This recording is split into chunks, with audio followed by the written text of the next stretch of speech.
the Expat Focus podcast in conjunction with expatsradio.com.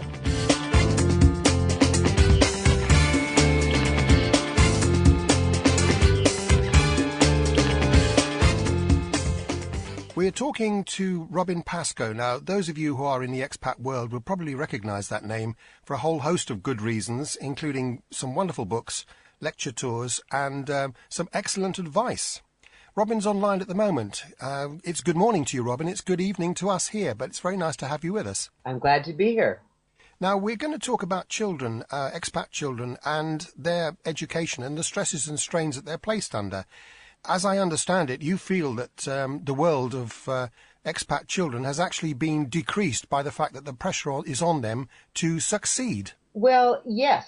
In a word, yes. And I believe that children who are being raised overseas are sort of the recipient of an enhanced version of how children are being raised even if they don't move overseas. The parenting zeitgeist, which is what I always think of it as, the way people are parenting these days in general tends to lean towards an over-parenting, helicopter parenting when they hover, anxiety-ridden parenting, too much parental involvement in general. So when you take the expatriate population that's been taken away from the home country, from the extended family, put into very high-end, high-pressure international schools, a lot of the challenges of education in general for children have been enhanced in the expatriate setting, which is not surprising given that just about every challenge of life overseas, and as it concerns a family, is enhanced in an overseas setting. But I would certainly say that from my experience of visiting some of the schools, some of the frustration and the biting of my tongue that I had to endure, speaking to parents thinking, oh my God, are these kids having a life these days? I mean, what is going on here?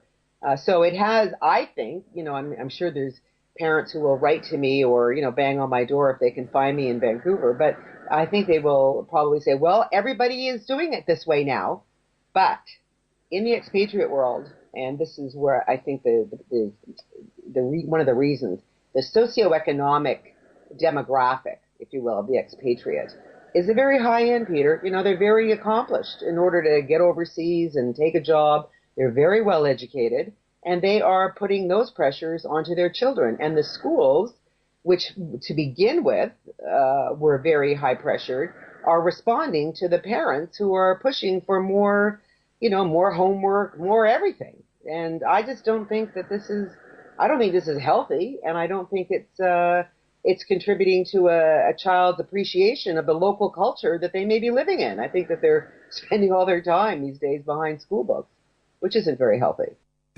The one thing that concerns me greatly when I get emails from expats is that quite often they make the decision about when they're going to go abroad and what they're going to do, and reference to the children seems to be left to the very last point. For example, they might take very young children, and the theory is, I guess, if you take young kids, they'll get the language earlier and they'll get settled in earlier. But it's not just that simple, is it? A lot of them take their kids when they're teenagers, and that's a very difficult time for kids in any case. That is the worst time you can possibly take your children. And I don't care if somebody starts saying, oh, she's wrong, our children thrived. Some children absolutely will thrive. But, we have a rule of thumb with children that if you have two, one will thrive, one won't. And I always say if you have three, you're on your own. I can't figure that one out for you. But when they are little, it is very different to put them into kindergartens in grade 1, grade 2. That's not a problem. High school, when the peer group for a teenager is absolutely the universe, to take them out of their peer group wherever they were and put them into another peer group overseas, possibly for only 1 year. Sometimes, I've seen parents who move them for just their final year of high school, or they go for 1 year and then they move back. It's just not a very good time. Teenagers, it's difficult at the best of times, but also on the education side, if you go into a very challenging school, it can be very, very difficult. The rule of thumb that we used to go by with children going into international schools from their home country schools was if they were an A student at home, they became a B student initially in an international school. B drops to C, C drops to D, because of all the factors that are coming to play on the child. or the young adult. They are, they're culture shock. They're trying to integrate. They're, what's going on at home is affecting what's going on at school. The parents may not be happy. Father's working all the time or mother's working all the time. All these are impacting on the child who goes to school. That's why I used to have a presentation called Understanding the Third Culture Kid in the Classroom. I think I enlightened a lot of teachers and said, the child staring out the window, you're not actually that boring. Don't worry about it. They're probably thinking about something at home. It's almost like trying to teach a child of an inner city school who comes to school on an empty stomach. You can't teach that child. Very often in an overseas setting, a child comes to the school with, all these culture shock things happening, or they could say the family system is a little messed up, or they're just homesick for the previous place. So getting your education overseas is a little different than it would be if you hadn't moved. On top of which, as I say, the parents are way, way, way too involved. I can't put it any clearer than that. And I don't think my saying it's going to change anything, because it doesn't matter where I go, people will say, well, this is just the way it is now, Robin. And I say, well, there's a wonderful Gary Larson cartoon that I used to have up on my wall, and it was a bunch of sheep. And one sheep was standing up above the rest of them saying, hey, we don't have to be sheep. So somebody has got to stop this, because the children are getting up very early to go to some of these international schools, and they spend a full day there, and then they come home and their parents have them lined up with tutors and this and that, and this can be sometimes at a very young age, Peter. I'm not talking about necessarily somebody about to go to college. This could be a 7 or 8 year old. I just find that very sad, I guess. And I'd like to see it change. Certainly would like to see them enjoy the local culture. Why move abroad if you're not going to get out and see the culture with the family? I mean, why should you be doing homework instead of seeing some fabulous, temple or some fabulous place in the host country? The international schools, which you're talking about primarily here, I would guess keep those English speakers within their English zone more, don't they? If they're forced into the culture, I say forced, that's a cruel way of putting it, but if the kids are forced into a school in the country they're living in, when they have to learn the language and they have to actually do their studying as well, is that more desirable, do you think, than isolating them and then focusing their education in an international school? Well, it all depends. I've heard every side of the story on it. Again, a lot depends on the personality and temperament of the child.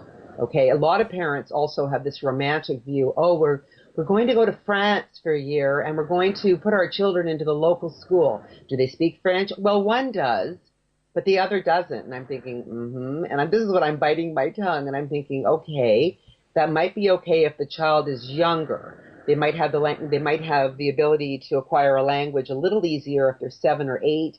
They're in a schoolyard, and on the playground they'll learn the language. 13, 14, as I said before, when a peer group is very important and you can't speak a language, I think that could be very, very difficult for a child to suddenly have to learn the language. And on top of that, Peter, you have another challenge of very often parents move abroad to a culture that is the home culture of one of the parents. I met a lot of people, for example, in China, whose, one parent was Chinese, one parent was North American or European. So, and the child never spoke Chinese. They grew up in an English-speaking environment, went to an English language school, but then would be out on a street, and somebody would, of course, start speaking Chinese to them. And, of course, they wouldn't even know a word of Chinese because they never spoke it. So the pressure on them to learn the mother's mother tongue, even though they'd never spoken it before. You see what I'm saying? There's so many different permutations of this. The challenge, and really what it comes down to, is parents need to really understand their children and understand their children's needs, and more importantly, respect their children's needs. Parents tend to think, oh, the kids they'll get on with it. Oh, not a problem. They'll acquire the language. Whatever the challenge is, they just kind of dismiss a lot of children's fears of when they move or go to a new school. And I think, you can't do that. If my husband, for example, had said to me, get on with it. You'll be fine. We'll go to a few cocktail parties. You'll be fine as a wife. I would have throttled him. Actually, I did. But, a child doesn't have a voice. And this is what I always am stressing about children. that they're a silent partner in this relocation. They don't have any choice. So they are going to go to the school that a parent selects. They are going to live in the neighborhood. They're going to be going along with whatever their parents set up. So a parent has to be very, in touch with the child's needs. And this probably is a good chance for me to say what's happened in the whole overparenting, zeitgeist, as I call it, is that very often parents are imposing their own needs on their child.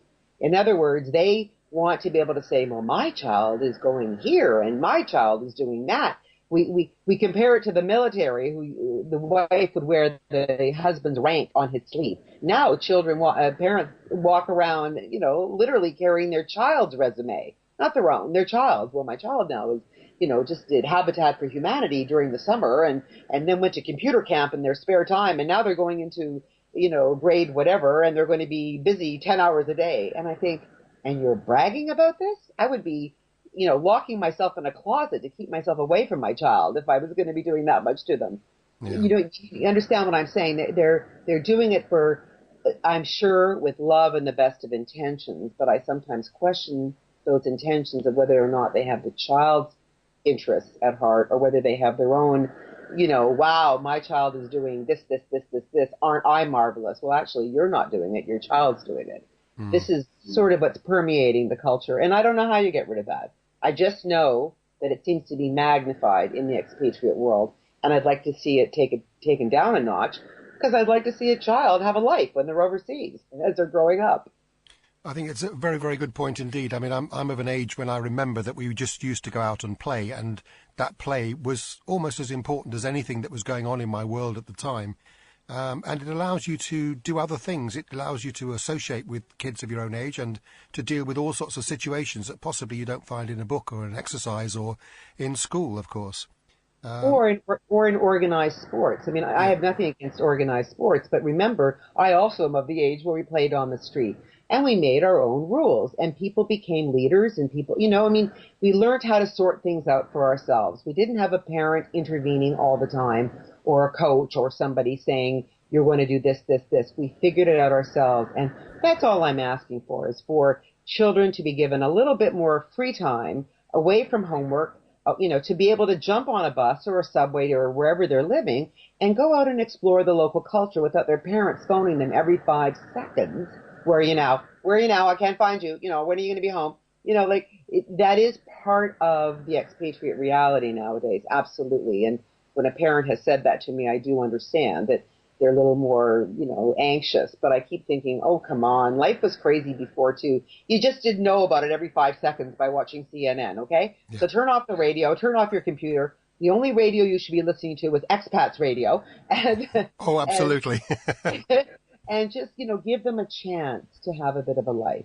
That's all. Yeah. I mean, there's still lots of lessons to be learned from, what do they call it, the school of life. And in this case, it's the school of overseas life.